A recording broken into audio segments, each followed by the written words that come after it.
Spring? Is that you? Warmer temps mean new Allbirds styles. Meet the Super Light Collection, the lightest ever shoes from Allbirds, now in fresh colors. These must-have travel shoes have a lighter-than-air feel and barely-there fit that made them the most packable shoes ever. That means more comfort and less baggage. Try the Super Light Tree Runner with a cushy foam midsole and breathable eucalyptus fiber upper. Plus, they're comfy right out of the box. So what can you do in a super light shoe? What can't you do is the better question. And because they're super packable, the real question is, where are you taking them? Experience how Allbirds redefines comfort. Visit allbirds.com and use code SUPER24 for a free pair of socks with a purchase of $48 or more. That's ALLBIRDS.com. Code SUPER24.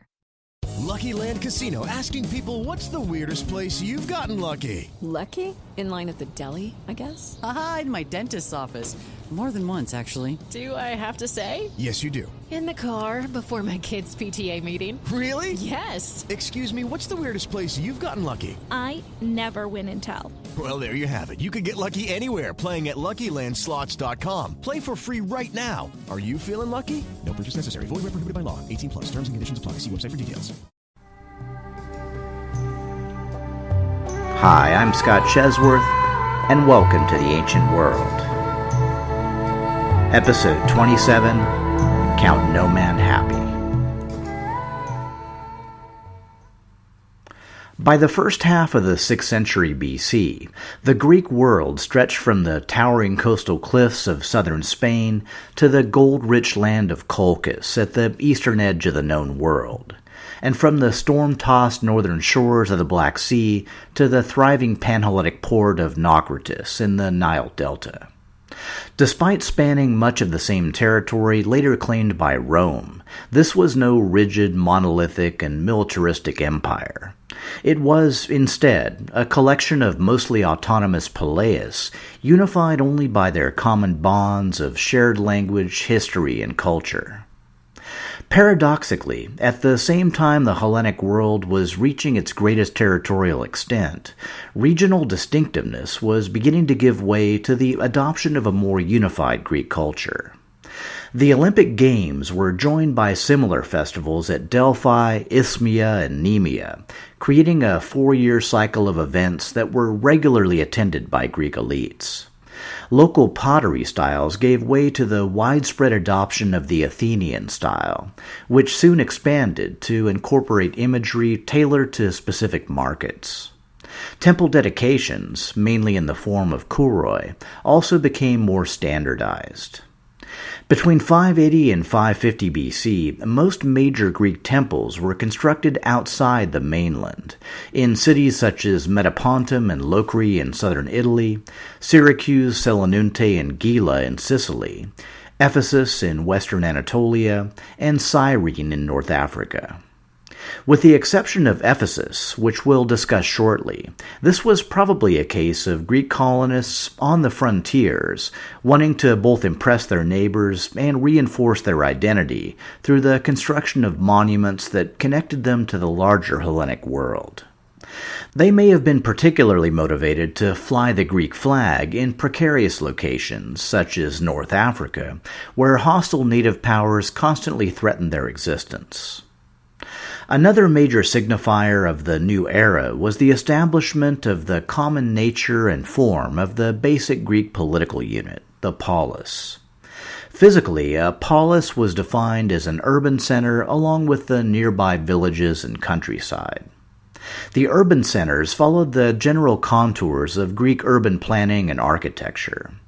They were surrounded by defensive walls and typically included a marketplace known as an agora, a citadel called an acropolis or high city, gymnasia, temples, altars, and a sacred precinct for the city's patron deity. In contrast to most other cultures we've discussed, Greek priests and priestesses weren't a separate class, but instead ordinary citizens, periodically called upon to perform certain religious duties. Constitutionally, a polis was defined by self-governance, autonomy, and independence. In contrast to Bronze Age city-states ruled by autocratic kings, the Greek polis was instead something that Greek citizens belonged to, had the use of, and obtained justice from, with citizens defined as free males who owned property. This was not democracy, at least not yet.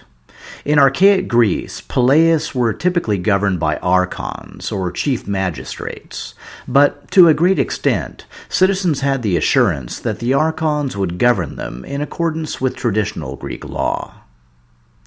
After passing through a century dominated by the rule of tyrants, most Greek poleis had either reverted to rule by the hereditary aristocracy or transitioned into oligarchies governed by the newly wealthy. The exception was Athens, who would be a little late to the tyrant ball, but would make their entrance in grand style.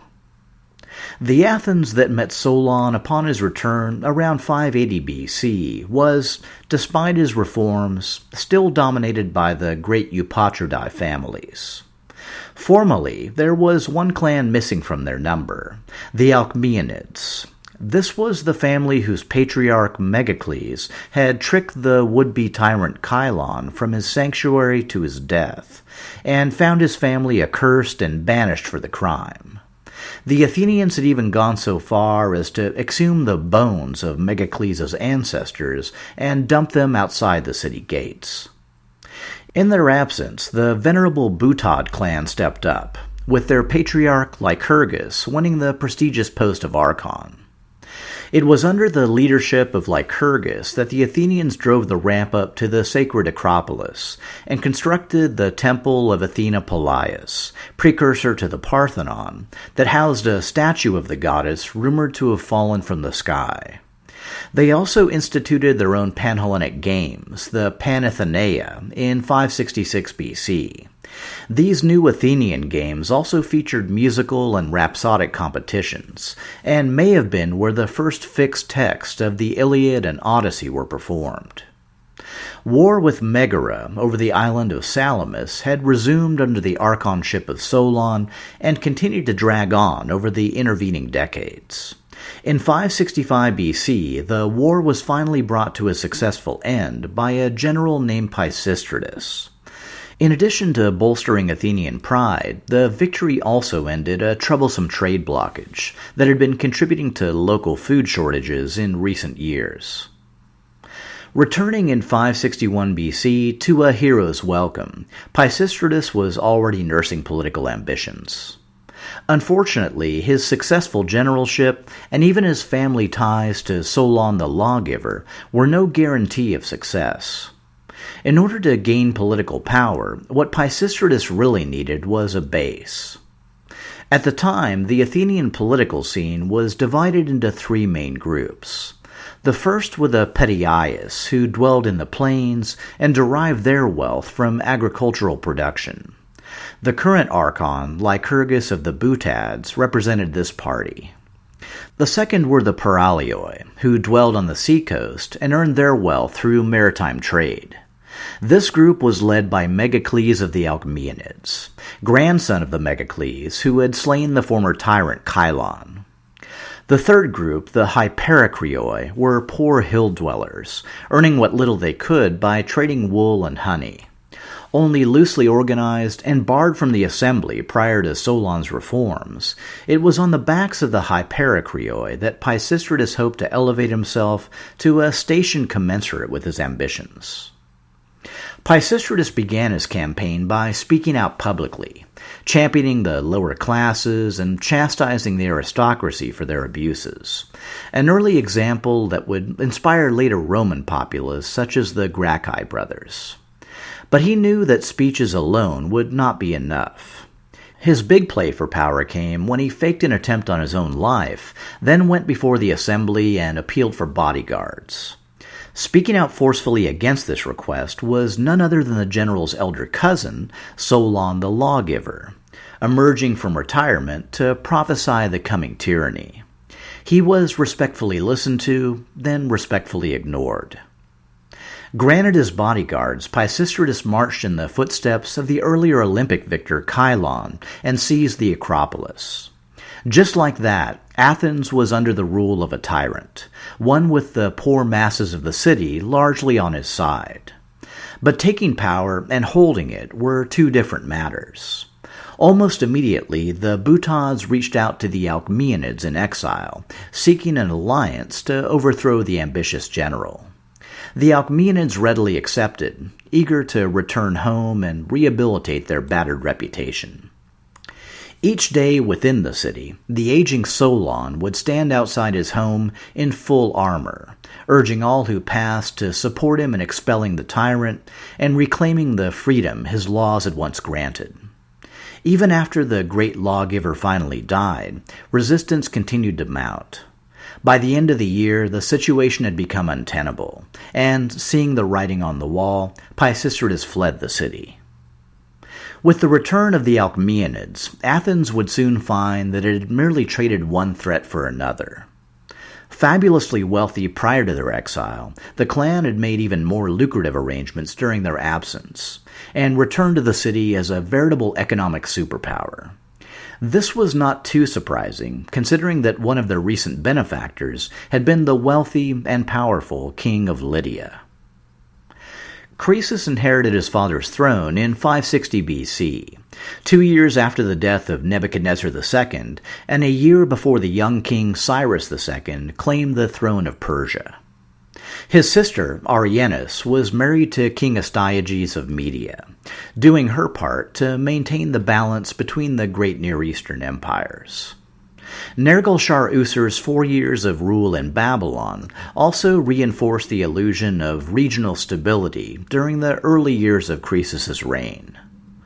Through youthful experience and general temperament, Croesus was less hostile to the Ionian Greeks than his father had been, and was generally comfortable honoring the Lydian peace with their coastal strongholds, at least for the most part. Unfortunately, since Croesus wanted to expand his Anatolian holdings, this left him with limited options. The Greeks held the west, the Medes the northeast, and Babylon ruled over Cilicia in the southeast. The only remaining target was Caria, between Lydia and coastal Ionia, ruled by an indigenous Anatolian people heavily influenced by the Greeks. Croesus led his army against the Carians, subdued them, and claimed their territory for Lydia. Next, he decided to test Ionian strength by launching an attack on Ephesus. After a brief conflict, the city was taken and occupied.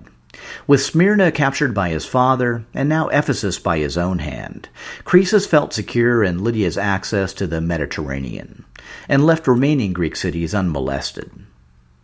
Early in his reign, Croesus also developed an interest in the prophetic abilities of the Greek oracle at Delphi. In the early 6th century BC, the priests at Delphi had developed a mutually beneficial relationship with the exiled Alcmaeonid clan of Athens. The Alcmaeonids had hired mercenaries to help free Delphi from the domination of the nearby city of Crisa, and been rewarded with the role of middlemen, granting or withholding access to the oracle in exchange for payment. Through fortunate timing, they still held this position when King Croesus came calling. Croesus approached the oracle with a skeptical eye, wanting to test its power, a concept that was sacrilegious in the extreme to the pious and God-fearing Greeks. Fortunately, the Alcmaeonids were a flexible lot, and more than happy to carry Croesus's test question, "What am I doing at this very moment?" forward to the oracle. The Lydian king must have been satisfied with the reply, since he would go on to not only consult the oracle on supremely important matters, but also to reward the Alcmaeonids handsomely for their intercession. Croesus famously invited Megacles' son, Alcmaeon, to visit the royal treasury at Sardis and take with him all the gold he could carry.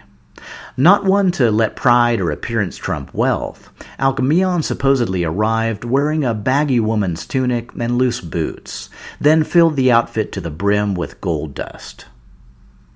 Bolstered by such wealth and international influence, it was hard to picture the returning Alcmaeonids amicably sharing power in Athens, at least for very long. Knowing this, Peisistratos waited in tentative exile for the other shoe to drop. Soon enough, the Alcmenids were using their Delphic gold to construct a magnificent new temple atop the Acropolis, lavishly decorated with brightly painted snakes, bulls, lions, tritons, and triple-bodied men with blue beards. When the comparatively modest temple of Athena Polias, erected by the Butods, was still favored, the Alcmenids cast about for other ways to capture the imagination of the people. In their time of need, they reached out to, you guessed it, the exiled tyrant Peisistratos. In 556 BC, Peisistratos divorced his Argive wife, and a second marriage was hastily arranged with Megacles' daughter, paving the way for the tyrant's return. Both the Alcmenids and Peisistratos were determined to make this homecoming particularly memorable. To this end, Peisistratos recruited a tall, beautiful girl from a local village, dressed her in the helmet and armor of Athena, put her in a chariot, and had her ride out ahead of him. To many Athenians, at least the more gullible ones, it was Athena herself who rode through the streets of the city, heralding the return of her favorite son. The rest of the citizens just, really enjoyed the show. It must have been a pretty slow news week in Athens. Either way, by the time both goddess and general had reached the summit of the Acropolis, his second tyranny had been assured. It was a spectacular triumph, but it would prove to be as short-lived as his first. Offended by Peisistratos' refusal or inability to impregnate his new wife, Megacles quickly turned on his erstwhile son-in-law. He began to spread vicious rumors of Peisistratos' perversion, and eventually prompted the conservative Athenians to once again drive the tyrant from the city. Over the following decade of exile, Peisistratos would have plenty of time to mull over his mistakes and ruminate on the true nature of Athenian power. Before his next return, he'd eliminate any margin for error. By accumulating a vast fortune, cultivating powerful allies, and having a personal army at his back. Even as Peisistratos was entering his second exile, King Croesus continued to watch Lydia prosper under his rule. In service to the king, Lydian metallurgists had discovered the secret of separating gold from silver, allowing the kingdom to produce both metals of a purity never before possible. So, if they were wealthy before, just add a few more zeros and you'll get the picture. It's also the main reason rich as Croesus is still a phrase. Money being no object, Croesus funded reconstruction of the Temple of Artemis at the city of Ephesus, now under Lydian occupation, turning it into one of the 7 wonders of the ancient world. The original temple dated back to the Bronze Age, but had been destroyed by a flood during the previous century. Designed by the Cretan architect Chersiphron, the new temple was 120 meters long and built entirely of marble, with columns decorated with intricate reliefs and housing a new ebony cult statue of the goddess sculpted by the Greek artist Endoios. Antipater of Sidon, who later developed the list of 7 ancient wonders, proclaimed that the mere sight of the Artemision caused all other marvels to lose their brilliance by comparison. Croesus' rule over Ephesus reflected his conflicted relations with the larger Greek world. In Ephesus, Lydian rule was considered harsh, but had elements of mutual respect. Croesus restored and beautified an important temple, but also reorganized several settlements, in defiance of local wishes, to enlarge the city proper. He believed in the Oracle at Delphi, but only after he'd tested his powers. He appreciated Greek culture, but also considered the Ionians unwelcome visitors, and remained alert for any opportunity to expel them from Anatolia. The Greeks also had ambiguous feelings about the Lydian king. On the one hand, they characterized Croesus as a wealthy and powerful leader who both understood and embraced Greek culture, and served as a civilized bastion against Eastern barbarism. At the same time, they had no illusions about letting Ionian defenses slacken. If nothing else, Ephesus had made them painfully aware of the security that treaties and trust alone could buy them.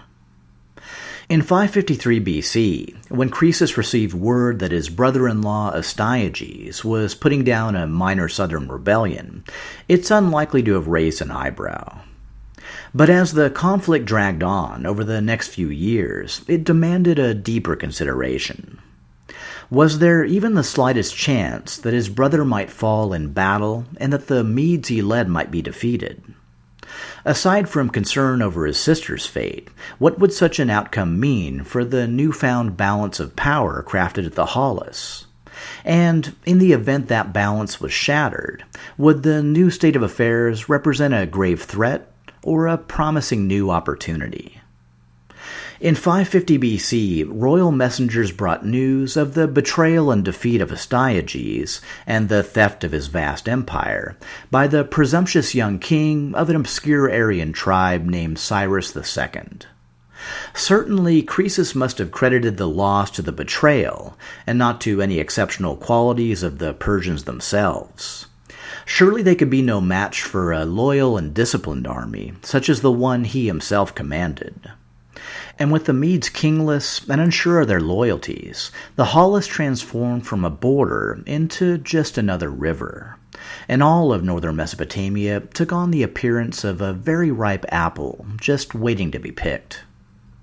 Even with the perfect pretext for invasion, avenging the overthrow of his brother-in-law Astyages, the rightful king of Media, and coming to the aid of his own royal sister, Croesus had no intention of launching a war without making sure the deck was first stacked overwhelmingly in his favor. First and foremost, he needed to divine the will of the gods, to know in advance whether his cause was destined for success or doomed to failure. A messenger was dispatched to Delphi, returning with the reply, "If you attack the Persians, you will destroy a great empire." To the supremely confident Lydian king, it was exactly the response he'd been hoping for. Even assured of victory, there was no harm in loading the dice a bit further. His second question to the oracle was whether it would benefit him to seek an alliance. The guidance this time was for Croesus to find the most powerful of the Greek cities and make them his ally. For someone as plugged into the Hellenic world as the Lydian king, the answer was obvious. Without delay, Croesus sent word to the Spartans. The Spartan reputation as hoplite warriors par excellence had proceeded along a circuitous path over the previous century.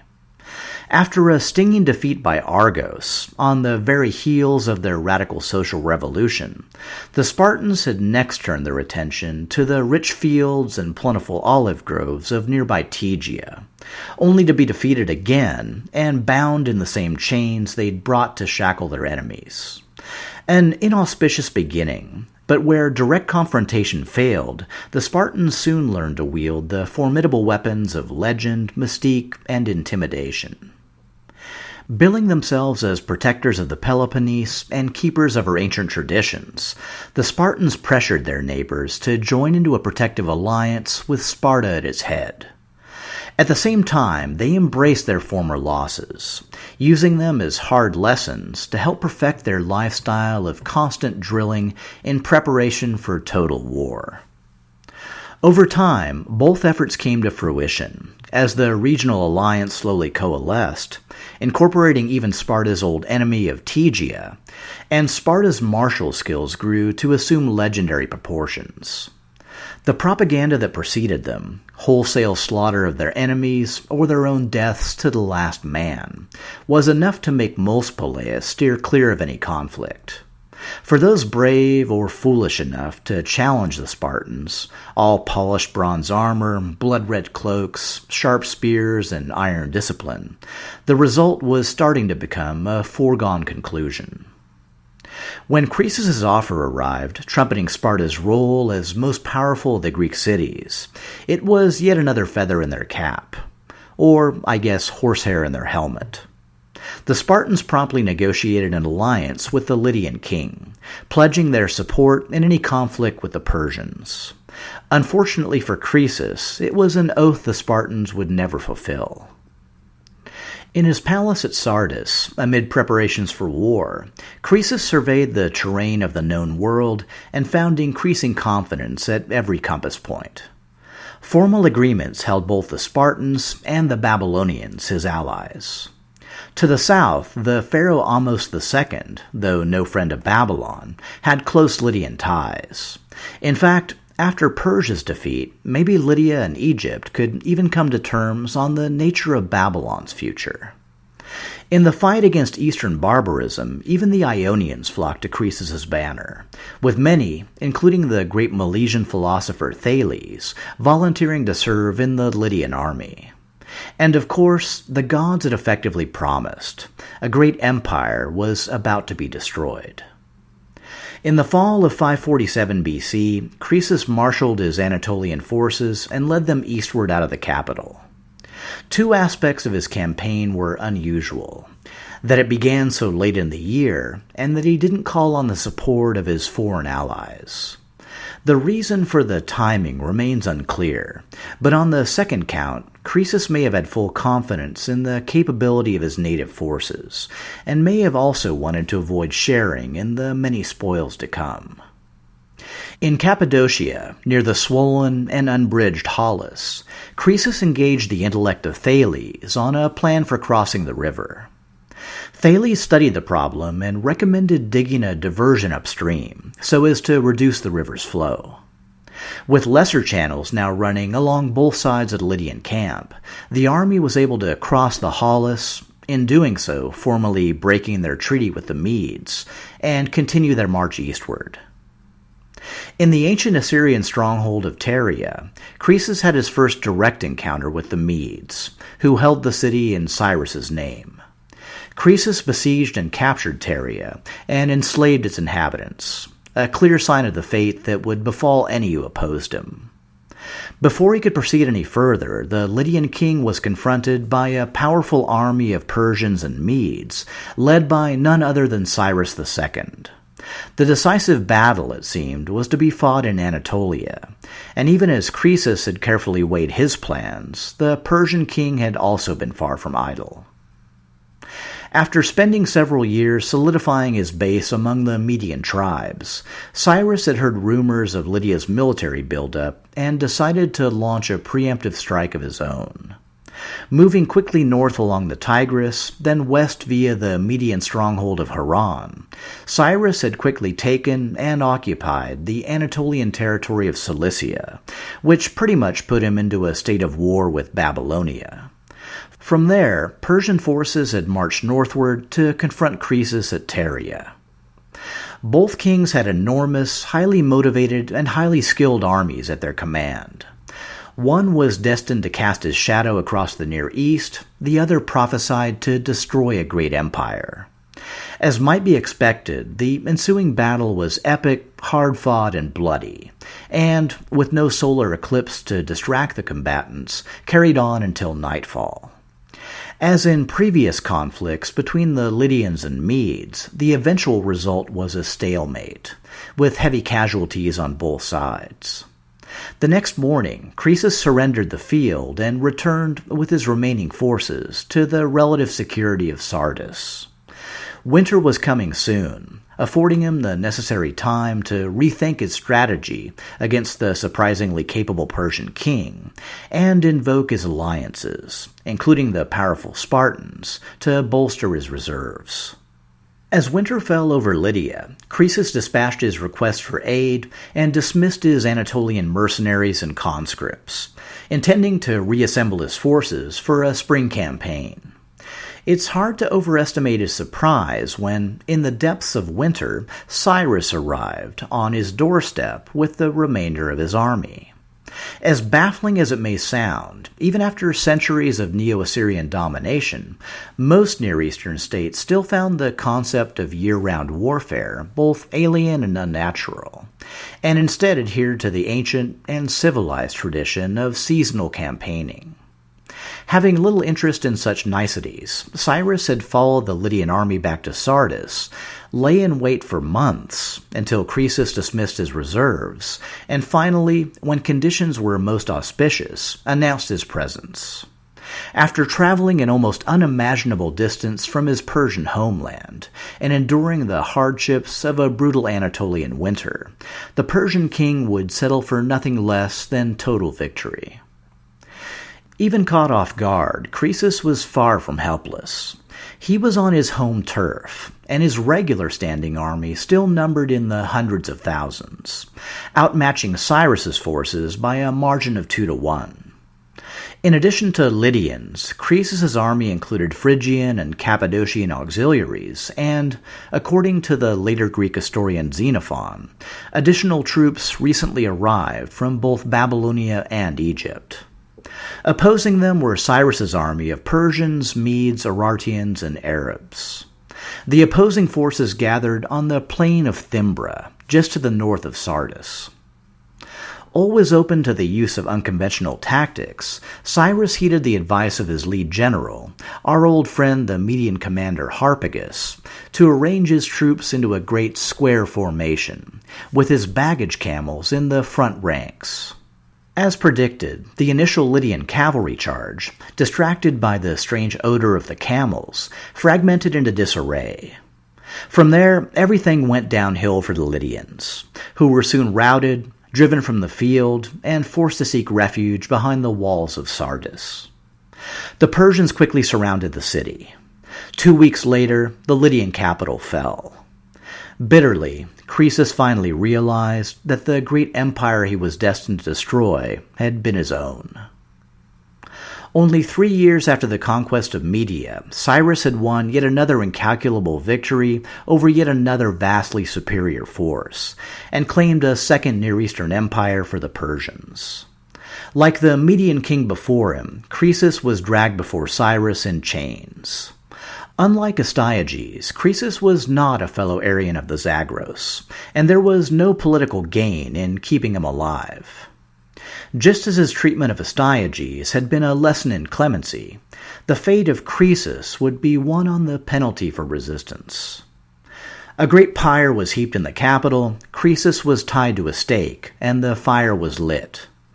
As the tongues of flame began to ascend, the king of Lydia cried out to Apollo for aid. Then, in a horrible lamentation, he began to repeat the name Solon over and over again. Having no knowledge of the Lydian tongue, Cyrus asked an advisor to explain the meaning of the cry. He was told the tale of Solon's earlier warning to the young prince on the fickleness of fortune, to count no man happy until he was dead.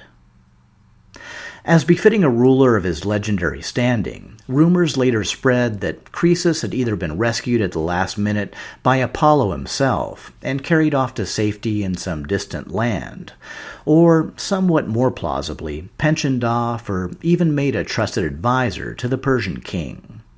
But the Nabonidus Chronicle, probably the most reliable record of the age, ends both the life and reign of Croesus in the winter of 546 BC upon the burning pyre.